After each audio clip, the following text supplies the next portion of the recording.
regardless of what's going on around them, they have their methods and their ways, and they understand. Some of these people have been working in the movement 20, 30 years. Maybe they're not going to see what they want in their lifetime, and it's okay with them.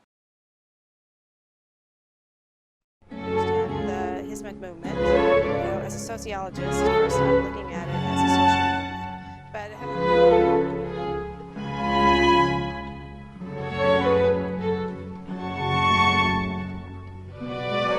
we didn't realize we forgot it. But when you encounter somebody from Hizmet and they're valuing you so much as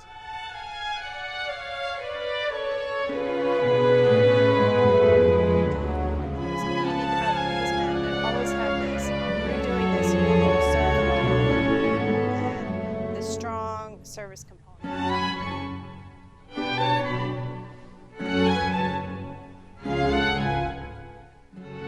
I'm Margaret Johnson. I'm a sociologist, a writer, and a business owner. I manage a language translation company. I also work as a senior researcher for the Institute of Islamic and Turkish Studies located here in Fairfax, and in that capacity I've been researching the Hizmet movement for several years now, and I visited with Hizmet members and interviewed them in several different countries like Singapore, Indonesia, Nigeria, Egypt, Turkey, of course, the United States. When we want to understand the Hizmet movement, as a sociologist, first I'm looking at it as a social movement, but it has many distinct characteristics that we don't commonly find in social movements. I mean, social movements generally are oppositional movements, or they're looking to achieve some specific goal or involved in politics, and the Hizmet movement is really has a different kind of character to it, and it very much takes an individual approach. So it's looking to reform society, not by entering politics or changing laws or institutions, but really by reforming the individual. And this is kind of a very unique approach. And I think this is a really important contribution of the Hizmet movement. And this, of course, comes from Fethullah Gulen, Hoja Efendi's understanding, or his philosophy is to focus on the individual. And that's what movement members do first themselves, is they try to develop themselves as human beings, purify themselves, improve their character. This is what they're doing, but they're not doing it as an end in itself. They're doing it so they can be of service to others. And so when they go out in the world, first of all, they're modeling an ideal Islamic character. And the Hizmet people are among the best people I've ever met in my life here on earth, just, as human beings. And this is very important. I think this is a really important contribution. And the other thing that's really kind of unique and special about Hizmet is its time horizon, because really its philosophy is to focus on the individual. And a lot of times it gets called an education movement, but it's not an education movement just because it has schools. It has education movement because it believes this is how you change the world. You start with developing the human being. The child, the adult, wherever they are in life. Meet them where they are. And the schools focus on the best education. Traditionally, they're focused on math and science education. They tend to be secular schools. But at the same time, the teachers are modeling this Islamic character, which basically are universal human values that we can all agree on, or most people agree on. Sincerity, kindness, love, serving others, loving your country. They model these behaviors to the students and try to develop that so that at the end you have a balanced student, well educated in the mind, but also a dedicated, sincere human being.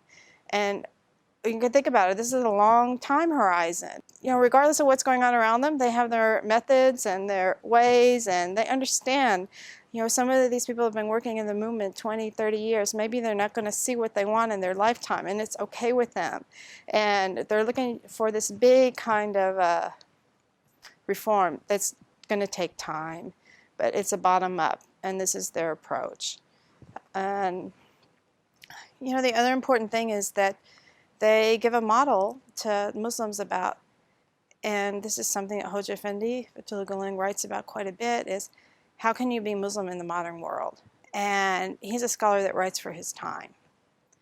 So it's not, we don't want to be some kind of situation where we're saying, you know, we should have Islamic law or we should have Sharia, and, you know, we want to get in government so we can impose this.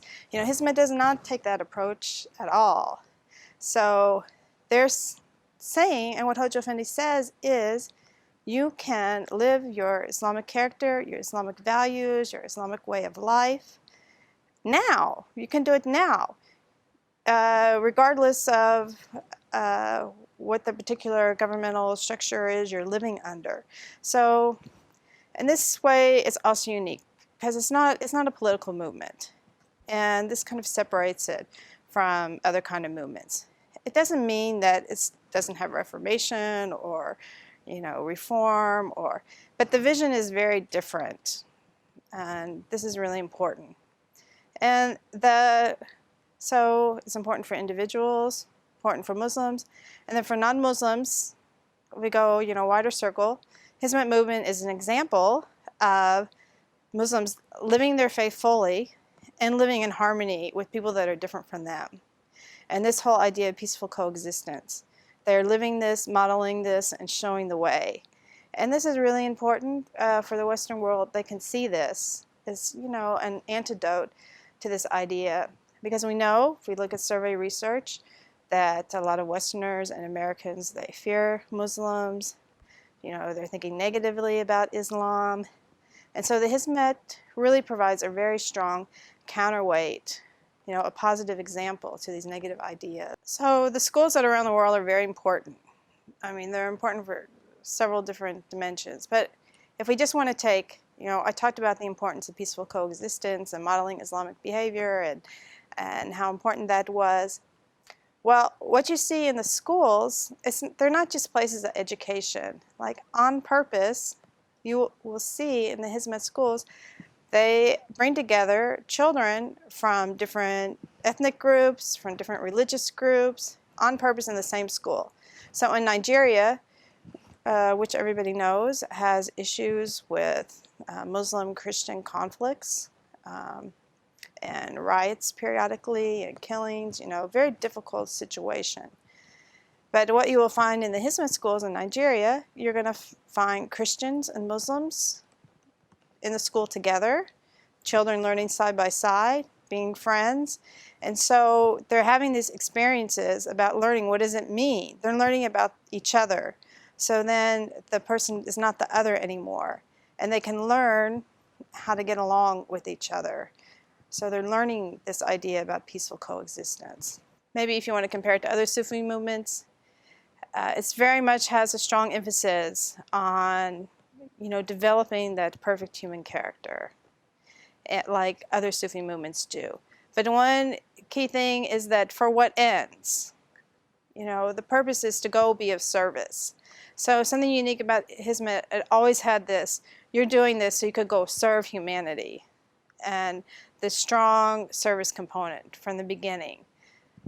And the other thing that I already mentioned, it's not a political movement. It's not looking to become a political party or endorse certain politicians. You know, in Turkey, you see it have a voice in the political arena as a civil society organization, you know, because part of Hizmet values is to support democracy, protection of minority rights, justice, freedom, religious freedom, freedom of the press, you know, all of these different kinds of important aspects of a democratic society. So there, like you saw, Hizmet support the democratic, the constitutional referendums. But at the same time, Hizmet is not going to support any particular candidate. It's not going to pledge loyalty to any particular individual, political individual, because it says, you know, whoever shares our values. So it's not looking to be a political movement. It's not looking for political power. And in fact, Hoja Effendi, Fethullah Gulen, he explicitly, you know, cautions his followers away from that. So it's unique in this way too. Hizmet's engaged in a lot of charitable activities around the world. And this is really profoundly important. I mean, it's important for, obviously, the recipients of the charity are benefiting from that. But it's also, again, it's a way of dialogue. It's saying, you know, we're Muslims, this is what we do. You know, some Muslim people might object and say, why are you giving charity to non-Muslims when Muslims are suffering so much in the world? And it is true. Unfortunately, we have such high levels of suffering in the Muslim world. And Hizmet gives to Muslim people all over the world, charity also. But it doesn't mean we shouldn't give to others as well. I mean, we should. It's our duty. It's our obligation. And it's a way, I mean, in America we have the Red Cross, which pretty much is a secular organization, but started as a Christian organization. You know, it goes everywhere. Muslims should as well. We should go everywhere, and we should be there, and people should see this face of Islam. And also, it's a great benefit. I mean, it's a great benefit. Turkey benefit. When Turkish people going as Hizmet, a lot of times the people of the country, they're seeing Turkey's coming and helping us. And that's a great benefit to the image of Turkey. In our day, it's become very difficult for people of differing views to sit down respectfully and hear where the other person sees the world from, what their point of view is. And so I believe God is using the Hizmet movement to bring people together. The teachings of Fethullah Gulen and his encouragement of tolerance and of nonviolence and of really learning and listening to one another. It's a very powerful teaching.